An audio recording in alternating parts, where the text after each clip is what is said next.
সরকারের এক বছর নিয়ে সংলাপে রাজনৈতিক স্থিতিশীলতার তাগিদ। সংকটের জন্য আওয়ামী লীগের রেখে যাওয়া জঞ্জালকে দুষলেন উপদেষ্টা। দায়িত্ব নিতে প্রস্তুত হচ্ছে বিএনপি। ল এনফোর্সিং এজেন্সি, প্রশাসন, এমনকি সেনাবাহিনীরও স্ট্রাকচার ঠিক নাই। আপনি যে পরিবর্তন চান সেই ম্যান্ডেট নিয়ে আপনাকে আসতে হবে। তার ফলশ্রুতিতে আপনি যে পরিবর্তন করবেন সেই পরিবর্তন টেকসই হবে।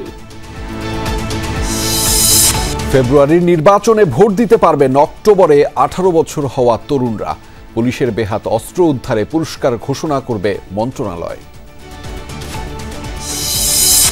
দীর্ঘ 16 বছর পর রাজশাহী মহানগর বিএনপির সম্মেলন। পদ্মাসহ সব নদীর পানির ন্যায্য হিস্যার জন্য আন্তর্জাতিক আদালতে যাওয়ার কথা বললেন তারেক রহমান। ফারাক্কার কারণে আজ পদ্মা নদী শুকিয়ে যাচ্ছে। আমরা আন্তর্জাতিক আদালতে যাব দরকার হলে, আমরা জাতিসংঘে যাব দরকার হলে, আমাদের পানির হিস্যা বের করে নিয়ে আসতে হবে। কলকাতায় অফিস খুলে আওয়ামী লীগের কার্যক্রমের বিষয়ে নজর রাখছে সরকার। মঙ্গলবার মালয়েশিয়ার প্রধানমন্ত্রীর সাথে প্রধান উপদেষ্টার বৈঠক। পাহাড়ের সশস্ত্র সংগঠনগুলোর হাতে অত্যাধুনিক অস্ত্র। প্রতিবেশী দেশ থেকে আসছে চালান, নিয়ন্ত্রণে সদা তৎপর আইন শৃঙ্খলা বাহিনী। আর্মি ড্রেসের মতো পোশাক ছিল, অস্ত্র AK-47, আর সব তো সরকারের অস্ত্র। পড়াশোনার পরে তারা পার্শ্ববর্তী দেশে চলে যায়, তো সেই পার্শ্ববর্তী দেশের অস্ত্রগুলোই হয়তো তারা সেখান থেকে ক্রয় করে। ডিসেম্বরের মধ্যে সব বড় বন্দরে বিদেশি অপারেটর নিয়োগ শেষ করার পরিকল্পনা। সংস্কার শেষে দুর্নীতি হয়রানি কমার আশাবাদ।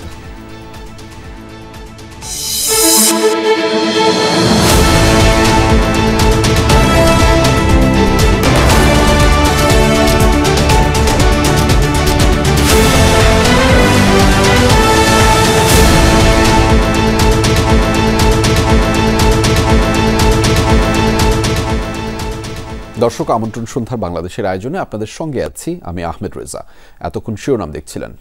দেশের রাজনৈতিক স্থিতিশীলতা আসেনি, তাই সবাই এখনই বিনিয়োগে মরিয়া হয়ে উঠবে এমন ভাবনা ভুল। অন্তর্বর্তী সরকারের এক বছর নিয়ে সিপিডির সংলাপে যোগ দিয়ে এমন মন্তব্য করেছেন governor doctor Ahsan H Mansur.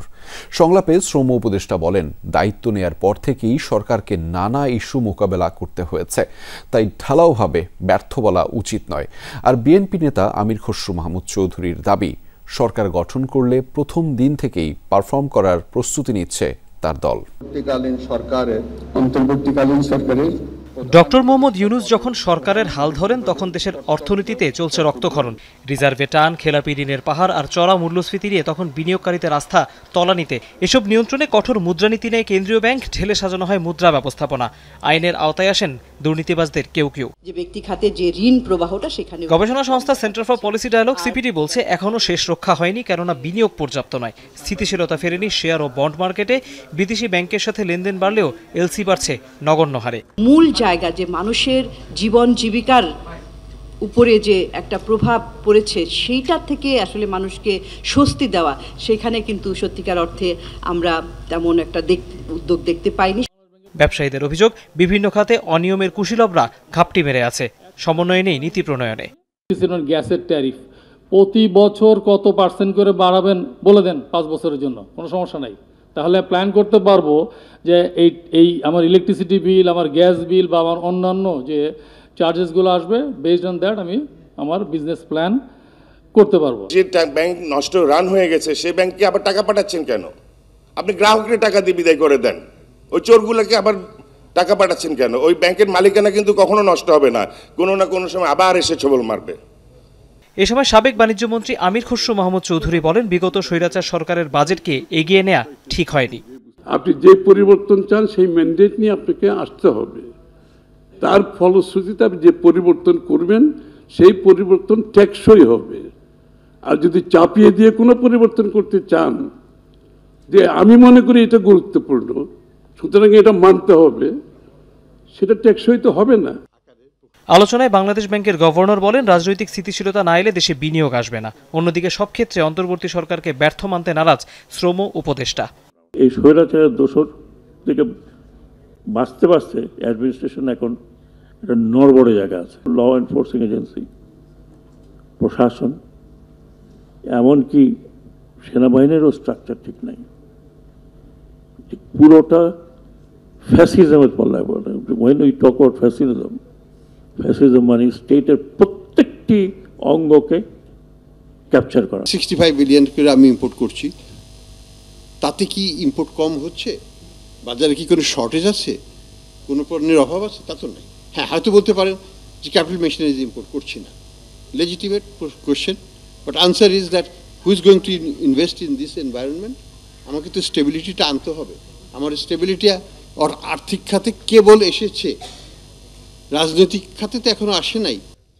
গবেষকদের পরামর্শ, আগামী সরকারকে প্রভাবমুক্ত রাখতে হবে কেন্দ্রীয় ব্যাংক, রাজস্ব বোর্ড ও অর্থ মন্ত্রণালয়কে। আপনারা না শেষ করছেন, আমরা তৌহিদ হোসেন, যমুনা নিউজ, ঢাকা। বর্তমানে দেশে মোট ভোটার 12,61,70,900 জন।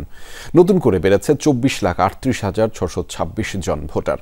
ত্রয়োদশ জাতীয় সংসদ নির্বাচনকে সামনে রেখে সম্পূরক ভোটার তালিকার খসড়া প্রকাশ করেছে নির্বাচন কমিশন। 31 আগস্ট প্রকাশিত হবে সম্পূরক চূড়ান্ত ভোটার তালিকা। 31 অক্টোবর পর্যন্ত যাদের বয়স 18 পূর্ণ হবে তারা ভোট দিতে পারবেন আগামী সংসদ নির্বাচনে। 18 বছর হয়েছেন কিন্তু ভোটার হননি, তাদের অন্তর্ভুক্তি মৃতদের ভোটার তালিকা থেকে বাদ দিয়ে সম্পূরক তালিকা প্রকাশ করেছে নির্বাচন কমিশন। উপজেলা ও থানা নির্বাচন কর্মকর্তার কার্যালয়ে স্ব এলাকার তালিকা প্রকাশ করা হয়েছে। ভোটার তালিকা হালনাগাদ কার্যক্রম 2025-এ অন্তর্ভুক্ত ভোটার সংখ্যা 45,71,216 জন। এর মধ্যে 21,32,590 জন মৃত ভোটার বাদ পড়েছেন। সেই হিসেবে নতুন করে বেড়েছে 24,38,626 জন। রোববার কমিশনের পক্ষ থেকে ব্রিফিংয়ে জানানো হয়েছে এসব তথ্য। আমরা আগামী 31শে অগস্টের ভিতরে এটা চূড়ান্ত করব। এর মধ্যে আজকে তো আমাদের অফিসগুলো এটার প্রকাশ করা হয়েছে। এই ব্যাপারে তাদের যদি সংশোধনী কিছু থাকে সেই সংশোধনীগুলো আমাদেরকে জানাবেন এবং সংশোধনী অনুযায়ী আমরা এটা চূড়ান্ত করব। তালিকায় যোগ্য ব্যক্তির নাম অন্তর্ভুক্তি, মৃত বা অন্তর্ভুক্ত হওয়ার অযোগ্য ব্যক্তির নাম কর্তন, ভোটার স্থানান্তর এবং কোনো সংশোধন বা ত্রুটি বিচ্যুতি দূর করার জন্য দরখাস্ত দাখিল করা যাবে 21 আগস্ট পর্যন্ত। এবার 3টি ধাপে ভোটার তালিকা প্রকাশের সিদ্ধান্ত নিয়েছে ইসি। এই বছর মূলত 3টা তালিকা হচ্ছে। একটা হচ্ছে যে 2রা মার্চ যেটা চূড়ান্ত করা হয়েছে, 31শে আগস্ট পর্যন্ত আজকের বিবেচনায় যেটা চূড়ান্ত হবে এবং 31শে অক্টোবর পর্যন্ত বিবেচনায় নিয়ে যে ভোটার তালিকাটা চূড়ান্ত হবে। ইয়াথ জেনারেশন যারা যুব এবং ভোট দিতে উৎসাহী, 1 বছর অপেক্ষা না করে তারা যেন দিতে পারেন সেই জিনিসটাকে অন্তর্ভুক্তি করার জন্য। এদিকে রোববারই শেষ হয়েছে সংসদীয় আসনের সীমানা নিয়ে দাবি, আপত্তি ও নির্বাচন পর্যবেক্ষক সংস্থার নিবন্ধন আবেদন জমার সময়। লাভলি বিথি, যমুনা নিউজ, ঢাকা। আগামী জাতীয় সংসদ নির্বাচন কেন্দ্র করে অস্থিতিশীলতার আশঙ্কা করছে না সরকার। একথা জানিয়ে স্বরাষ্ট্র উপদেষ্টা জাহাঙ্গীর আলম বলেছেন, নির্বাচনের সময় প্রিজাইডিং অফিসারদের বাড়তি গানম্যান দেওয়া হবে।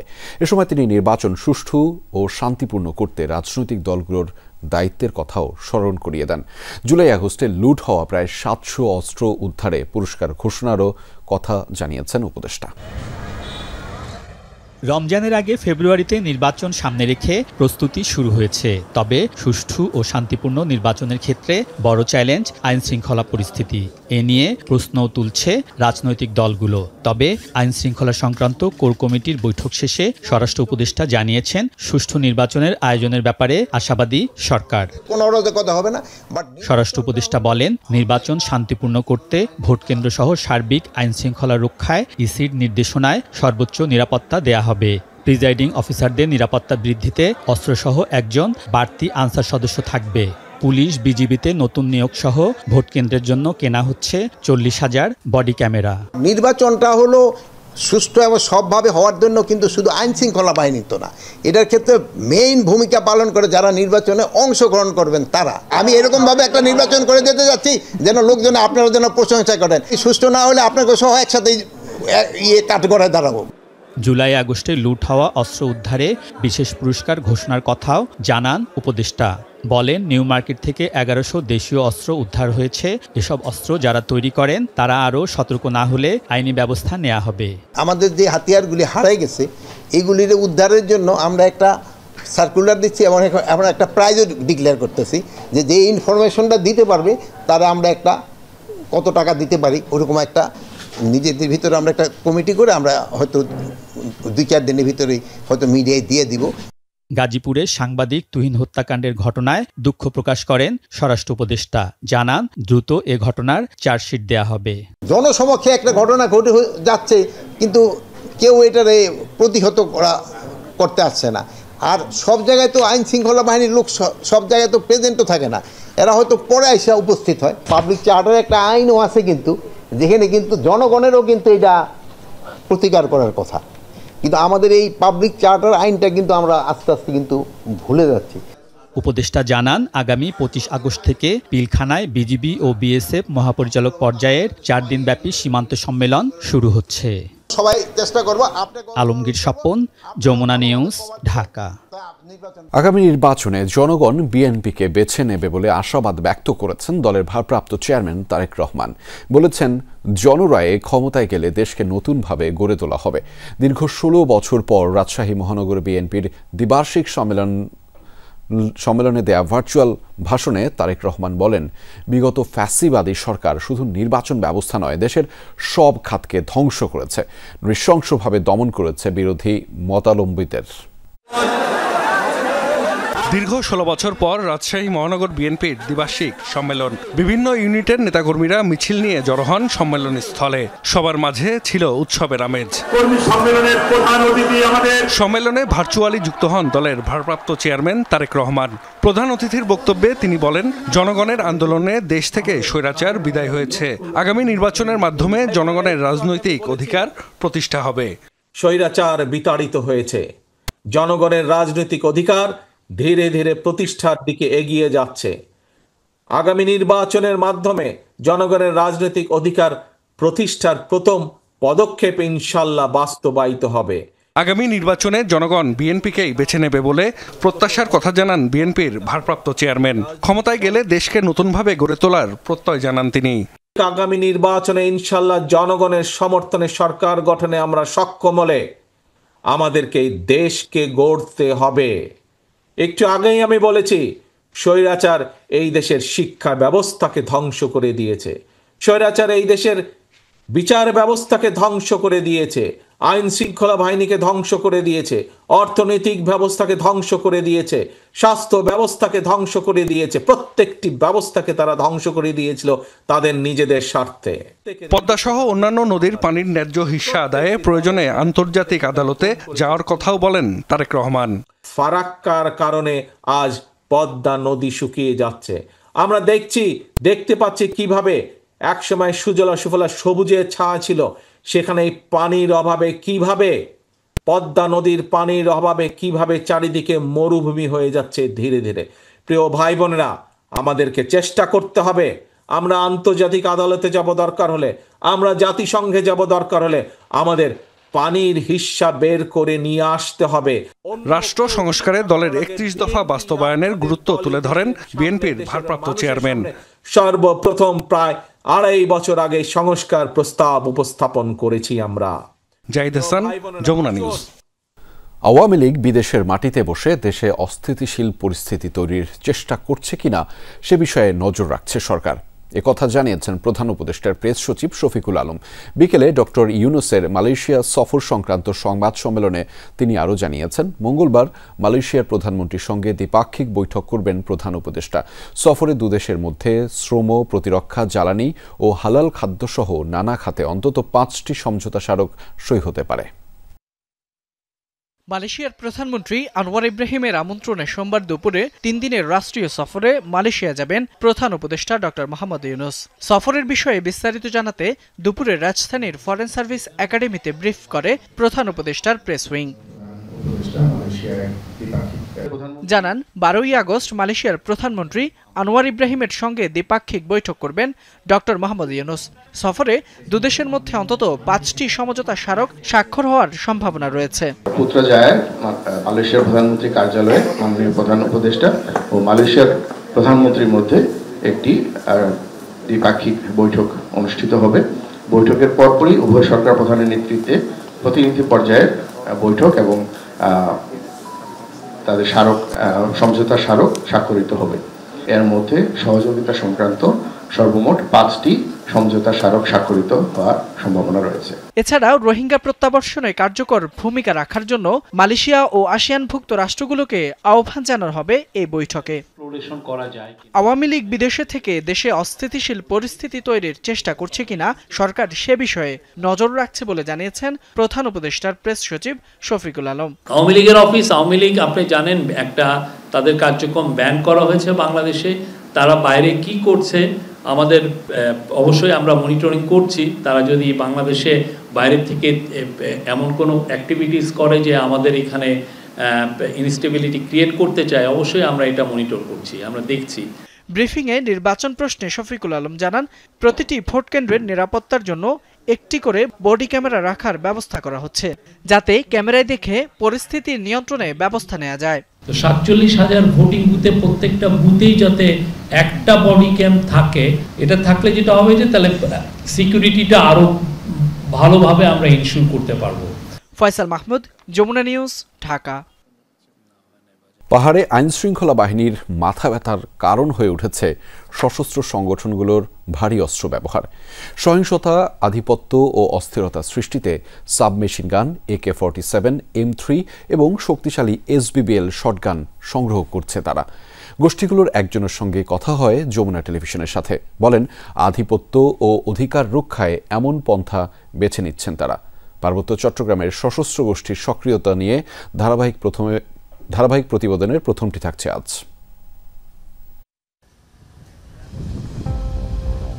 নয়নাভিরাম, খাগড়াছড়ি, বান্দরবান, রাঙামাটি জেলার প্রায় 13,000 বর্গ কিলোমিটার নিয়ে পার্বত্য চট্টগ্রাম। সৌন্দর্যের অপরূপ লীলাভূমিতে সশস্ত্র গোষ্ঠীর উৎপাত দীর্ঘদিনের।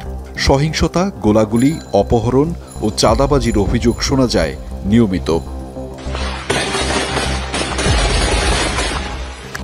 সশস্ত্র গোষ্ঠীগুলোর মধ্যে পার্বত্য Chattagram Janasamhati Samiti, united peoples democratic front UPDF ও কোকিচিন ন্যাশনাল ফ্রন্ট KNF উল্লেখযোগ্য। সম্প্রতি যে অস্থিরতা ও সহিংসতা বেড়েছে তার অন্যতম উদাহরণ 2023 সালে KNF-এর পুঁতে রাখা বোমার বিস্ফোরণ ও গোলাগুলিতে 4 সেনা সদস্য সহ 18 জন নিহতের ঘটনা। ওই বছর রাঙামাটিতে সহিংসতায় প্রাণ যায় 4 জনের। এছাড়া খাগড়াছড়িতে আঞ্চলিক সংগঠনগুলোর নিজেদের গোলাগুলি ও সহিংসতায় 6 জনের প্রাণহানি ঘটে। 2024 সালে 89টি গুলি বিনিময়ের ঘটনায় নিহত হন 45 জন। নিরাপত্তা বাহিনীর অভিযানে অস্ত্র উদ্ধারের তালিকায় দেখা যায় লোকাল গান। শিকারের জন্য ব্যবহৃত এই অস্ত্র বানায় ব্রো জনগোষ্ঠীর কারিগর। জানা যায় SBBL শটগান মিজোরাম সীমান্ত দিয়ে পাচার হয়। মাস 6 আগে থানচি সীমান্তে অভিযানে SBBL ও কার্তুজ উদ্ধার করা হয়। .22 SMG 2024 সালের 24 নভেম্বর মিয়ানমার সীমান্ত ঘেঁষা এলাকা থেকে উদ্ধার করা হয় এই লো কোয়ালিটি সাবমেশিন গান। ধারণা করা হয় আরাকান আর্মির কাছ থেকে পাহাড়ি গোষ্ঠীগুলো এই অস্ত্র সংগ্রহ করে। সবশেষ সংগ্রহ আয়রন বাট সমৃদ্ধ আধুনিক AK-47। নতুন ভার্সনের এই অস্ত্র আছে পাহাড়ি গোষ্ঠীর হাতে। আমি একটু দেখাতে চাই যে শুরুর দিকে তারা মূলত যখন একদমই এই সংগঠনগুলো ছিল, তারা এই যে গাদা বন্দুক বলা হয় এগুলো ব্যবহার করত। 2018 সালের পরবর্তী সময় থেকে 19 সাল পর্যন্ত তারা AK-47-এর এই যে অস্ত্রগুলো, এটি আসলে প্রথাগত বা ট্রেডিশনাল অস্ত্র বলা হয়, সেটি ব্যবহার করত। AK-47-এর যে আপডেট ভার্সন সেটি এখন কিন্তু তারা ব্যবহার করছে। এটি হচ্ছে যে AK-47-এর আয়রন বার্ড সমৃদ্ধ। এটির মাধ্যমেও তারা পাহাড়ে বেশ কিছু যে সন্ত্রাসী কার্যক্রম সেটি আসলে চালাচ্ছে তারা। এটা হচ্ছে স্নাইপারের যে কার্তুজ বা বুলেটটা বলা হয়, এবং এটি অত্যাধুনিক। ধারণা করা হচ্ছে যে এখন KNF তাদের কাছে স্নাইপারও অ্যাভেলেবেল থাকতে পারে এই সন্ত্রাসী কার্যক্রম চালানোর জন্য। মূলত তারা ওয়াকি টকিগুলো ব্যবহার করছে। এবং আমি এই মুহূর্তে দেখাতে চাই যে KNF আসলে কি ধরনের পোশাক ব্যবহার করে। এগুলো মূলত ম্যাগজিন বা কার্তুজগুলো বহন করবার জন্য। পোশাকের কথা বলছিলাম, আধুনিক যোগাযোগ মাধ্যম এবং বিশেষ করে আধুনিক মারণাস্ত্র যেগুলো তারা আসলে ব্যবহার করে, সেটি আসলে পাহাড়ি জনপদের কাছে একটি শঙ্কা এবং আতঙ্কের বিষয় হয়ে দাঁড়িয়েছে। বিষয়গুলো নিয়ে কুকি চীনের সদস্য ছিল এমন একজনের সাথে কথা হয় আমাদের। ওরা কি কি অস্ত্র ব্যবহার করতো দেখতেন, আবার কি পোশাক পরতো? এটা আর্মি ড্রেসের মতো পোশাক ছিল, অস্ত্র AK-47 আর সব তো সরকারের অস্ত্র। বলছিলাম চাইনা ব্র্যান্ড আমরা ব্যবহার করি, তারপরে তারপরে রাইফেল এগুলো আমরা ব্যবহার করি। অস্থির মিয়ানমার সীমান্ত কাজে লাগিয়ে বাড়ছে অস্ত্রের চালান। বান্দরবানের ম্রো গোষ্ঠীর একটি অংশের হাতবদল হয়ে পৌঁছায় বিভিন্ন সশস্ত্র গোষ্ঠীর কাছে। থানচি বড়থলি রুট ব্যবহার করে আরাকান আর্মির কাছ থেকে বেশ কিছু অস্ত্র সংগ্রহ করা হয়েছে বলে জানা যায়। শক্তিমান ব্র্যান্ডের ভারতীয় অস্ত্র আসে মিজোরাম হয়ে রাঙামাটি রুটে এবং মিজোরাম থানচি হয়ে যায় সশস্ত্র গোষ্ঠীর হাতে। গোয়েন্দা সূত্র অনুযায়ী অস্ত্র চালানের প্রধান রুটগুলো হচ্ছে ভারতের মিজোরাম হয়ে বিলাইছড়ি, বড়থলি এবং পরবর্তীতে অস্ত্রগুলো যায় সশস্ত্র গোষ্ঠীর হাতে। একইভাবে মিজোরাম থেকে থানচি হয়েও অস্ত্র আসে বাংলাদেশে। অন্য আরেকটি রুট হল মিজোরাম এবং খাগড়াছড়ি সীমান্ত। এছাড়া মিয়ানমার হয়ে বাংলাদেশের লামায়ও ঢোকে অস্ত্রগুলো। এসব রুটে সক্রিয় আন্তর্জাতিক দালাল চক্র ও সাবেক গেরিলারা। সূত্রের তথ্য বলছে আলীকদম হয়ে লামা এবং বান্দরবানে পরে রাঙামাটি হয়ে অস্ত্র যায় সশস্ত্র সংগঠনগুলোর হাতে। এছাড়া মিয়ানমার থেকে ভারতের মিজোরাম হয়েও বাংলাদেশে ঢোকে অবৈধ অস্ত্রগুলো। আইনশৃঙ্খলা বাহিনী জানায় শক্তিশালী বিস্ফোরক তৈরিতে ডেটোনেটর ও এক্সপ্লোসিভ ভারতের মিজোরাম থেকে সরবরাহ করা হয়। আমাদের যে অস্ত্রগুলো রিকভারি হয়েছে আর কি, সেখানে আমরা দেখেছি যে সেমি অটোমেটিক রাইফেল এবং সেমি অটোমেটিক SMG এগুলোর পাশাপাশি তাদের কাছে কিছু গ্রেনেড টাইপের জিনিস পাওয়া গেছে আর কি। তারা যেহেতু অপারেশনের ফলে তারা পার্শ্ববর্তী দেশে চলে যায়, তো সেই পার্শ্ববর্তী দেশের অস্ত্রগুলোই হয়তো তারা সেখান থেকে ক্রয় করে আমাদের এখানে তারা অভিযান পরিচালনা করে। পুলিশ বলছে এ পর্যন্ত 41টি অস্ত্র উদ্ধার হয়েছে বিভিন্ন যৌথ অভিযানে। আহমেদ রেজা, যমুনা নিউজ, বান্দরবান। ঢাকা বিশ্ববিদ্যালয়ের আবাসিক হলে ছাত্র রাজনীতি নিষিদ্ধ নিয়ে ছাত্র সংগঠনগুলোর সাথে আজকের মতো আলোচনা শেষ হয়েছে বিশ্ববিদ্যালয় কর্তৃপক্ষের।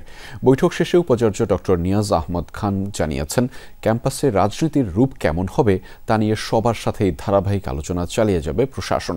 এ বিষয়ে আরও বিস্তারিত জানাতে আমাদের সহকর্মী আলামিন হক অহন রয়েছেন আমাদের সাথে, তার মাধ্যমে জানব সেইখানকার সেই সভার সবশেষ তথ্যগুলো। অহন, বৈঠক শেষে ভিসি ও ছাত্র সংগঠনের নেতৃবৃন্দের সাথে কি ধরনের আলোচনা হয়েছে? মূলত তাদের সাথেও নিশ্চয়ই আপনার কথা হয়েছে, কি বললেন তারা? তারা এক কথায় বলছেন যে অধিকাংশ যারা সংগঠনগুলো রয়েছে ছাত্র সংগঠন, তারা এই ক্যাম্পাসে রাজনীতি চান, তবে সেই রাজনীতির ধরনটা কেমন হবে, বিশেষ করে যখন ডাকসু নির্বাচন একেবারে দ্বার প্রান্তে, তখন এইসব ক্রিয়াশীল যেসব সংগঠন রয়েছে তাদের কার্যক্রম তো চালাতে হবে। এই একই কথাও কিন্তু বিশ্ববিদ্যালয় প্রশাসনের পক্ষ থেকেও বারবার বলা হচ্ছিল। সেই কার্যক্রমের ধরনটা কেমন হবে, বিশেষ করে বিশ্ববিদ্যালয় প্রশাসন থেকে যখন বলা হয় গেল 1.5 দশকেই যে রাজনীতি চলেছে ক্যাম্পাসে, সেই রাজনীতির কারণে নেতিবাচক বিরূপ প্রতিক্রিয়া তৈরি হয়েছে সাধারণ শিক্ষার্থীদের মধ্যে, একটা ট্রমায় তারা রয়েছেন।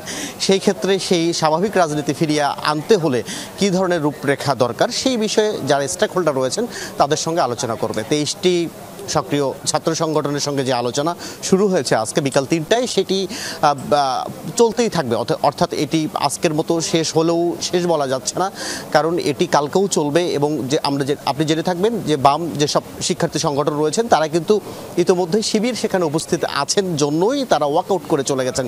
সেই ব্যাপারে শিবিরের ব্যাখ্যা হচ্ছে, গেল 15 বছর যখন ফেসিবাদী ব্যবস্থার বিরুদ্ধে এই শিবির কিংবা ছাত্রদল দাঁড়িয়েছিল, তাদেরকে একটা ট্যাগ দেওয়া হয়েছিল যে তারা কোনোভাবেই দেশের জন্য ভালো করছেন না। সেই ট্যাগিং কার্যক্রম কি এখনো চলছে কিনা, তাদের ওয়াকআউটকে একটি স্বাভাবিক এবং নাটকীয় বলছে শিবির। রেজা, সেই খবরের বিস্তারিত এবং সবশেষ তথ্যগুলো আপনার মাধ্যমে জানছিলাম। ধন্যবাদ অহন আমাদের সাথে যুক্ত হবার জন্য। বৈষম্য বিরোধী ছাত্র আন্দোলন চলাকালে রাজধানীর রামপুরায় একটি ভবনের কার্নিশে ঝুলে থাকা এক ছাত্রকে গুলি ও একই এলাকায় অন্য 2 জনকে হত্যার ঘটনায় মানবতা বিরোধী অপরাধের মামলায় আনুষ্ঠানিক অভিযোগ আমলে নিয়েছেন আন্তর্জাতিক অপরাধ ট্রাইব্যুনাল 1। সেই সাথে এই মামলায় পলাতক সাবেক ডিএমপি কমিশনার হাবিবুর রহমান সহ 4 আসামির বিরুদ্ধে আজ গ্রেফতারি পরোয়ানা জারি করা হয়েছে। মামলার পরবর্তী শুনানি 17 আগস্ট দিন ধার্য করা হয়েছে। বৈষম্যবিরোধী আন্দোলনের সময় পুলিশের গুলির মুখে প্রাণ বাঁচাতে রামপুরায় একটি ভবনের কার্নিশে ঝুলে লুকানোর চেষ্টা করেন যুবক আমির হোসেন। তবে তাতেও রেহাই মেলেনি। তাকে খুঁজে সেখানে তার উপর চালানো হয় কয়েক রাউন্ড গুলি। রামপুরার সেই ঘটনা ও আরও দুজনকে গুলি করে হত্যার মামলায় রোববার অভিযোগপত্র আমলে নিয়েছেন ট্রাইব্যুনাল। নির্মাণাধীন ভবনে আমির হোসেন নামে একজন ব্যক্তি, যিনি পুলিশের গুলির ভয়ে একটি কার্নিশে ঝুলে আশ্রয় নিয়েছিলেন, কিন্তু সেখানে গিয়ে খুব কাছ থেকে তাকে পিস্তল দিয়ে 6 রাউন্ড গুলি করা হয়। 6 বছরের শিশু মুসার মাথায় লেগে বের হয়ে তার দাদির পেটে লাগে। সেখানেই দাদি মারা যায়। শহীদ নাদিম, সেও এই আন্দোলনকারীদের সাথে ওখানে উপস্থিত ছিল। পুলিশের গুলিতে সে ওখানেই শাহাদাত বরণ করে। মামলায় আসামি করা হয়েছে সাবেক ডিএমপি কমিশনার হাবিবুর রহমান সহ 5 জনকে। এদের মধ্যে গ্রেপ্তার আছেন আমিরকে গুলি করা এএসআই চঞ্চল চন্দ্র সরকার। চার্জ গ্রহণ করে পলাতকদের বিরুদ্ধে গ্রেপ্তারি পরোয়ানা জারি করেন ট্রাইব্যুনাল। সাবেক ডিএমপি কমিশনার হাবিবুর রহমানের বিরুদ্ধে প্রসিকিউশনের পক্ষ থেকে আমরা যে কয়েকটি অভিযোগ এনেছি তা হলো হাইয়েস্ট বল প্রয়োগ করার জন্য উনি পুলিশকে ওপেন ফায়ার করার জন্য স্বাধীনতা দিয়েছিলেন, এবং তার প্রেক্ষিতে আমরা দেখেছি যে পুলিশ নির্বিচারে গুলি করেছে। গুলি করে নিহত করার পরে উনি নিজে থানাতে এসে যারা এই গুলি করেছে তাদেরকে উৎসাহ দেন, তাদেরকে আর্থিক পুরস্কার প্রদান করেন। এছাড়া চানখারপুলের 6 জন হত্যা মামলায় সূচনা বক্তব্য দেওয়ার কথা থাকলেও তা পিছিয়ে সোমবার ধার্য করেছেন ট্রাইব্যুনাল। মানুর মারুফ, যমুনা নিউজ, ঢাকা। সড়ক পরিবহন আইন সংশোধন ও বাণিজ্যিক মোটরযানের ইকোনমিক লাইফ 30 বছর করা সহ 8 দফা দাবিতে ঘোষিত 72 ঘণ্টার পরিবহন ধর্মঘট প্রত্যাহার করেছে বাংলাদেশ পরিবহন মালিক শ্রমিক সমন্বয় পরিষদ। বিকেলে বিদ্যুৎ ভবনে সড়ক পরিবহন উপদেষ্টার সাথে বৈঠক শেষে এই সিদ্ধান্তের কথা জানিয়েছেন সংগঠনটির সমন্বয়কারী শামসুর রহমান শিমুল বিশ্বাস। দাবিগুলো নিয়ে আলোচনার পর দ্রুত সমস্যাগুলো সমাধানের প্রক্রিয়া শুরুর আশ্বাস দেয় উপদেষ্টা ফাউজুল কবির খান। বলেন, আগামী 2 মাসের মধ্যে সড়ক আইনের খসড়া সংশোধনের বিষয়টি উপদেষ্টা পরিষদের বৈঠকে তোলা হবে। গত 27 জুলাই 8 দফা দাবিতে আয়োজিত সংবাদ সম্মেলনে 12 আগস্ট থেকে 72 ঘণ্টার জন্য সব ধরনের বাণিজ্যিক পরিবহন বন্ধ রাখার ঘোষণা দেয়া হয়েছিল। আমরা ধর্মঘটটা করে কি শুধু নিজের কর্তৃত্ব এবং কৃতিত্ব দেখানো না, দেশটা আমাদের, দেশটা আপনাদের, দেশের সবাই। আমরা সে কারণে ধর্মঘট প্রত্যাহারের ঘোষণা দিই। স্বাস্থ্য বিভাগ, তারপরে ইভেন জাতীয় রাজস্ব বোর্ড, সবাই মিলে আমরা করব, এবং তার ভিত্তিতে ওনারা অ্যাসুরেন্স দিয়েছেন যে আমরা জাতীয় সাধারণদেরকে নিশ্চিত করতে চাই যে ওনারা ধর্মঘটে যাবেন না। শুধুমাত্র 36 দিনের জুলাই অভ্যুত্থানে ফ্যাসিবাদের পতন হয়নি। বিগত 16 বছরের স্বৈরাচার বিরোধী আন্দোলনে হতাহত সবাই ভবিষ্যতে জাতীয় বীরের মর্যাদা পাবেন। গুলশানে বিএনপি চেয়ারপারসনের কার্যালয়ে এসব কথা বলেছেন দলের স্থায়ী কমিটির সদস্য সালাউদ্দিন আহমদ। জুলাই অভ্যুত্থান সহ বিগত আন্দোলনে আহতদের চিকিৎসা সহায়তায় আমরা বিএনপি পরিবারের পক্ষ থেকে আর্থিক সহায়তা প্রদান অনুষ্ঠানে যোগ দেন তিনি। সালাউদ্দিন আহমদ বলেন, জুলাই শহীদদের সংখ্যা নিয়ে সরকার এবং জাতিসংঘের তথ্যে পার্থক্য রয়েছে। এখনও সঠিক তালিকা করতে না পারাকে ব্যর্থতা হিসেবে উল্লেখ করেন বিএনপির এই নেতা। বলেন, শুধু রাষ্ট্র কাঠামো সংস্কারের মধ্য দিয়ে কাঙ্ক্ষিত সংস্কার হয় না, যারা রাষ্ট্র পরিচালনা করবে তাদের মানসিক সংস্কার ও দৃষ্টিভঙ্গির পরিবর্তন দরকার। রাষ্ট্র কাঠামোর সংস্কারের মধ্য দিয়ে কাঙ্ক্ষিত মানবিক রাষ্ট্র ব্যবস্থা আসলে অর্জিত হয় না, কারণ এই রাষ্ট্র ব্যবস্থাটা যারা পরিচালনা করবে তাদের মানসিক সংস্কার হওয়া দরকার, জনগণের মানসিক সংস্কার হওয়া দরকার, আমাদের দৃষ্টিভঙ্গির সংস্কার হওয়া দরকার। ডিসেম্বরের মধ্যে দেশের বড় বন্দরগুলোতে বিদেশি অপারেটর নিয়োগ প্রক্রিয়া শেষ করতে চায় সরকার, এমনটাই জানিয়েছেন বিনিয়োগ উন্নয়ন কর্তৃপক্ষের নির্বাহী চেয়ারম্যান চৌধুরী আশিক মাহমুদ বিন হারুন। চট্টগ্রাম বন্দরে চলমান সংস্কার কাজ শেষ হলে দুর্নীতি ও হয়রানি কমে আসবে বলেও আশাবাদ ব্যক্ত করেন তিনি। বিকেলে বন্দরের বিভিন্ন কার্যক্রম দেখতে চট্টগ্রাম বন্দরে যান বিনিয়োগ উন্নয়ন কর্তৃপক্ষের নির্বাহী চেয়ারম্যান চৌধুরী আশিক মাহমুদ বিন হারুন। বন্দরের সক্ষমতা বৃদ্ধি ও ব্যবহারকারীদের সুবিধার্থে 4 নম্বর গেইটে নির্মিত এজেন্ট ডেস্ক সহ কয়েকটি কার্যক্রমের উদ্বোধন করেন তিনি। দেশের সবগুলো বন্দরকে আরও গতিশীল করতে কাজ চলছে জানিয়ে বিডা চেয়ারম্যান বলেন, ডিসেম্বরের মধ্যে বড় বন্দরগুলোতে বিদেশি অপারেটর নিয়োগ প্রক্রিয়া শেষ করতে চায় সরকার। এই ডিসেম্বরের মধ্যে আমরা আমাদের বড় যে পোর্টগুলো আছে সেগুলোর খুব মাইলস্টোন কিছু প্রোগ্রেস করে দিয়ে যেতে চাই, যে কিছু এগ্রিমেন্ট সাইন করে দিতে চাই, কিছু গ্রাউন্ড ব্রেক করা শুরু হয়ে যাবে। বেশ কিছু জায়গায় আপনারা এমন একটা জায়গায় আমরা নিয়ে যাব যেখানে চাকা গড়ানো শুরু করেছে, এরপর আছে এই চাকাটা থামানো সম্ভব না। চট্টগ্রাম বন্দরে চলমান সংস্কার কাজ শেষ হলে দুর্নীতি ও হয়রানি কমে আসবে বলে আশাবাদী তিনি। দুর্নীতির যে অভিযোগ এবং হ্যারাসমেন্ট যেটা হয় অনেক সময়, সেটাও সিগনিফিকেন্টলি কমে আসবে, বিকজ আপনার আসলে কারোর সাথে ইন্টারাক্ট করতে হচ্ছে না, আপনি একটা সফটওয়্যারের থ্রুতে একটা বাটন ক্লিক করে পেমেন্টটা করে দিচ্ছেন। সো এটাও আমাদের জন্য, আমার কাছে মনে হয় করাপশন ইন্ডেক্সেও আমাদের একটা সিগনিফিকেন্ট ইমপ্রুভমেন্ট আসবে। নৌবাহিনী পরিচালিত ড্রাই ডক লিমিটেড চট্টগ্রাম বন্দরের নিউ মোরিং কন্টেইনার টার্মিনাল পরিচালনার দায়িত্বে আসার পর কন্টেইনার হ্যান্ডলিং এবং জাহাজের অপেক্ষমান সময় কমেছে বলে দাবি করেন বিডা চেয়ারম্যান। এবং dry dock limited take over করার পরে প্রথম 1 মাসে প্রায় শতকরা 30% কন্টেইনার হ্যান্ডলিং ভলিউম বৃদ্ধি পেয়েছে। একটা জাহাজ ভিড়ে সেই গুডসটা খালাস করে সে চলে যাবে, এটাও প্রায় টার্নারাউন্ড টাইম প্রায় 13% কমে এসেছে। 30% ভলিউম বেড়েছে, সময় কমে এসেছে প্রায় 13%। মামুন রশিদ তৌফি, যমুনা নিউজ, চট্টগ্রাম। বন অধিদপ্তরের 1,500 কোটি টাকার সুফল প্রকল্পের দুর্নীতির অভিযোগে অনুসন্ধান শুরু করেছে দুদক। অভিযোগের তালিকায় রয়েছেন বর্তমান প্রধান বন সংরক্ষক আমির হুসাইন চৌধুরী, প্রকল্প পরিচালক গোবিন্দ রায় সহ সংশ্লিষ্ট কর্মকর্তারা। একই সঙ্গে ডিপিডিসির তত্ত্বাবধায়ক প্রকৌশলী আব্দুর রাজ্জাকের বিরুদ্ধে নিজ প্রতিষ্ঠানের যন্ত্রপাতি সরবরাহ সহ নানা দুর্নীতির অভিযোগে অনুসন্ধান করছে সংস্থাটি। দেশের পরিবেশের ভারসাম্য রক্ষায় প্রয়োজন মোট ভূখণ্ডের 25% বনভূমি। এই লক্ষ্য সামনে রেখে 2018 সালে টেকসই বন ও জীবিকা শীর্ষক সুফল প্রকল্প গ্রহণ করে বন অধিদপ্তর। 1,500 কোটি টাকার এ প্রকল্পটি বন মন্ত্রণালয়ের সবচেয়ে বড় উদ্যোগ। দুদক এই প্রকল্পের প্রায় সব পর্যায়ে দুর্নীতি পেয়েছে। বন সংরক্ষণ বিষয়ক একটা গেল ফেব্রুয়ারিতে দুদকের অভিযানে কাগজে কলমে কাজ দেখিয়ে অর্থ আত্মসাতের প্রমাণও মিলেছে। এতে প্রধান বন রক্ষক আমির হোসেন চৌধুরী, প্রকল্প পরিচালক গোবিন্দ রায় সহ কয়েকজনের বিরুদ্ধে অভিযোগ ওঠে। অভিযান পরিচালনা করে তারপরে তথ্যপত্র যখন সংগ্রহ করা হয়েছে তখন প্রধান বন সংরক্ষক এবং ওই প্রকল্পের পিডি সহ অনেক সব ওনাদের নাম চলে এসেছে। এদিকে অবৈধ সম্পদ অর্জনের অভিযোগে ডিপিডিসির তত্ত্বাবধায়ক প্রকৌশলী আব্দুর রাজ্জাকের বিরুদ্ধে অনুসন্ধান শুরু হয়েছে দুদকে। তার বিরুদ্ধে নিজের প্রতিষ্ঠানে তৈরি নিম্নমানের বৈদ্যুতিক সরঞ্জাম ডিপিডিসিতে সরবরাহ, পদোন্নতিতে অনিয়মের অভিযোগও রয়েছে। উনি নিজে কোম্পানি করে তার প্রোডাক্ট বিভিন্ন গ্রাহকের কাছে বিক্রিতে উৎসাহিত করতেন, প্রলুব্ধ করতেন, আর ক্ষমতার অপব্যবহারের তার বিরুদ্ধে অভিযোগ আছে, সেই অভিযোগের অনুসন্ধান চলছে। এদিকে ঋণের নামে অর্থ আত্মসাতের অভিযোগে অগ্রণী ব্যাংকের সাবেক এমডি সৈয়দ আব্দুল হামিদ সহ সাবেক ও বর্তমান 16 কর্মকর্তাকে আগামী 12 ও 13 আগস্ট তলব করেছে দুদক। রাজীব আহমেদ, যমুনা নিউজ, ঢাকা। টঙ্গীতে টুকরো লাশের রহস্য উন্মোচন করেছে র্যাব। 3 আসামিকে গ্রেফতারের পর সংস্থাটি বলছে পূর্ব বিরোধের জেরেই আসামি আপেলের বাসায় খুন করা হয় অলি মিয়াকে। খুনের আগে কয়েকবার ট্রেনে চাপা দেওয়ার চেষ্টাও করে তারা। অলিকে খুনের পর লাশ গুম করতেই টুকরো করে ব্যাগে ভরে স্টেশনে ফেলে রাখা হয় বলেও জানায় র্যাব। শুক্রবার থেকে টঙ্গীর স্টেশন রোডের পাশে পড়ে থাকা এই ট্রাভেল ব্যাগ ঘিরে রহস্য কি এর ভেতরে তা নিয়ে তৈরি হয় চাঞ্চল্য। ব্যাগ খুলে লাশের টুকরো পায় আইন শৃঙ্খলা বাহিনী। মাথাবিহীন লাশের টুকরো কার সেই তথ্য বের করতে মাঠে নামে বিভিন্ন সংস্থা।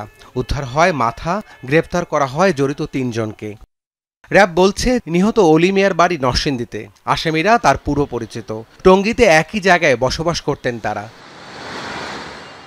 দুপুরে উত্তরা র্যাব 1-এর কার্যালয়ে ব্রিফিংয়ে জানানো হয় গ্রেফতার আপেলের বাসায় গত 6 আগস্ট খুন করা হয় অলি মিয়াকে। লাশ গুমের উদ্দেশ্যে তার দেহ টুকরো টুকরো করে ট্রাভেল ব্যাগে করে স্টেশন রোডে ফেলে রাখে আসামিরা। এই দুটো, একটা স্ত্রীর এগেনস্টে একটা ইস্যু ছিল, প্লাস হচ্ছে ভাগ্নের এগেনস্টে একটা ইস্যু ছিল, প্লাস রনির তো আগে থেকে আরেকটা ইস্যু ছিল। সো এই সকল ইস্যু মিলে তারা চিন্তা করে যে ওকে হত্যা করা হবে। তারা এই কাজটাকে আরও গোপনীয় করার জন্যই বেসিক্যালি রেল লাইনে নিয়ে যায়, যাতে কোনো চিহ্ন বা না থাকে, মানে কোনো ক্লু না থাকে। মানে রেল লাইনের নিচে গেল, ট্রেন আসলো, ধাক্কা দিয়ে রেল লাইনের নিচে ফেলাই দিল, এই ধরনের তাদের একটা মোটিভ ছিল, বা সেটা চরিতার্থ করতে পারে নাই। এবং ওই সময় তারা সকালে নিয়েও গিয়েছিল, বা ট্রেন আসে নাই। তো ট্রেন না আসে তারা বাসায় নিয়ে আসে। র্যাবের দাবি অলিকে খুনের আগে কয়েকবার রেলে চাপা দেওয়ারও চেষ্টা করা হয়, ব্যর্থ হয়ে ফুসলিয়ে বাসায় নিয়ে হত্যা নিশ্চিত করে তারা। হত্যাকাণ্ডটা ঘটানো হয়েছে বালিশ চাপা দিয়ে। প্রথমে তাকে বিছানার উপরে ফেলে তারপরে হাত পা বেল্ট দিয়ে বেঁধে তারপর বালিশ চাপা দেওয়া হয়েছে। তো সে যাতে শব্দ করতে না পারে বেসিক্যালি ওই জন্য বালিশ চাপা দিয়ে তাকে মারা হয়েছে। শ্বাসরোধ করে হত্যা করা হয়েছে প্রথমে, তারপর হচ্ছে তার লাশটাকে ডিসপোজ অফ করার জন্য টুকরো টুকরো করার চিন্তা করা হয়েছে। নিহত অলি মিয়া ও আপেলের নামে বিভিন্ন থানায় কয়েকটি মামলা রয়েছে। সবাই পেশায় ব্যবসায়ী। রাব্বি সিদ্দিকী, যমুনা নিউজ, ঢাকা। আওয়ামী লীগের কর্মী সমর্থকদের নিয়ন্ত্রণ করা না গেলে আগামী নির্বাচন ঘিরে বিপর্যয় নেমে আসতে পারে বলে শঙ্কা জানিয়েছেন এবি পার্টির চেয়ারম্যান মুজিবুর রহমান মঞ্জু। প্রশ্ন রেখেছেন, ভোট ঘিরে আওয়ামী লীগের নাশকতা ঠেকাতে সরকারের কি ক্ষমতা আছে। জাতীয় প্রেস ক্লাবে আইপিডি আয়োজিত অন্তর্বর্তীকালীন সরকারের 1 বছর মন্ত্রণালয় ভিত্তিক পর্যালোচনা শীর্ষক গোলটেবিলের আলোচনায় একথা বলেছেন তিনি। এবি পার্টির চেয়ারম্যান বলেন, বাংলাদেশের স্থিতিশীলতা ও জুলাই অভ্যুত্থান রক্ষায় আগামী 5 বছরে দেশের স্থিতিশীল সরকার দরকার। অনুষ্ঠানে বিএনপি চেয়ারপারসনের উপদেষ্টা সুকোমল বড়ুয়া বলেন, নির্বাচিত সরকার না থাকায় মন্ত্রণালয়গুলো এখনও জবাবদিহিতা পরিস্থিতি আসেনি। এ সময় সুষ্ঠু নির্বাচনের আশাবাদ জানান তিনি। এছাড়া জামায়াত নেতা এহসানুল মাহবুব জুবায়ের বলেন, জুলাই সনদ ঘোষণা করা হলেও বাস্তবায়ন কিভাবে হবে সেই প্রশ্নের জবাব মেলেনি এখনও। দর্শক, এই ছিল আজকের সন্ধ্যার বাংলাদেশের আয়োজনে। এতক্ষণ সাথে থাকার জন্য আপনাদের সবাইকে ধন্যবাদ।